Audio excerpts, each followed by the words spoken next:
జనరల్‌గా ఇంట్లో stainless steel ట్యాప్స్‌ని ఎక్కువ యూజ్ చేస్తూ ఉంటాం కదా! బట్ అవి ఎక్కువ తుప్పు పట్టడం లేదా ఇలా మార్క్స్ ఉండిపోవడం వల్ల పాతబడిపోయినట్టు కనిపిస్తాయి. అలాంటప్పుడు నీట్‌గా అనిపించదు కదా! ఎంత ట్రై చేసినా నార్మల్ క్లీనింగ్‌తో వీటిని సెట్ చేయడం మన వల్ల కాదు.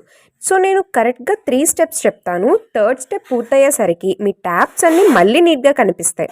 స్టెప్ నంబర్ 1, ఇంట్లో వెనిగర్ ఉంటే తీసుకోండి. వెనిగర్‌ని ఏవైతే మనం క్లీన్ చేద్దాం అనుకుంటున్నామో వాటి మీద వేసి మొత్తం అంతా వెనిగర్‌తో స్ప్రెడ్ చేయండి.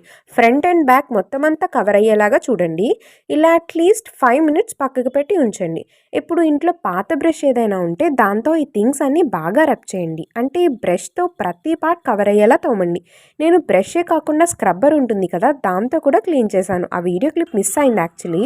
సో ఇలా చేసిన తర్వాత మంచి క్లాత్ ఒకటి తీసుకుని వీటిని క్లీన్ చేయండి. అండ్ ఇప్పుడు స్టెప్ నెంబర్ 2, బేకింగ్ సోడా ఇంట్లో ఉంటుంది కదా, 1 స్పూన్ బేకింగ్ సోడా తీసుకోండి అండ్ లైట్గా కొన్ని వాటర్ యాడ్ చేసి ప్రిపేర్ చేయండి. ఇప్పుడు దీంతో మన స్టెయిన్లెస్ స్టీల్ థింగ్స్ని మళ్ళీ బాగా క్లీన్ చేయాలి.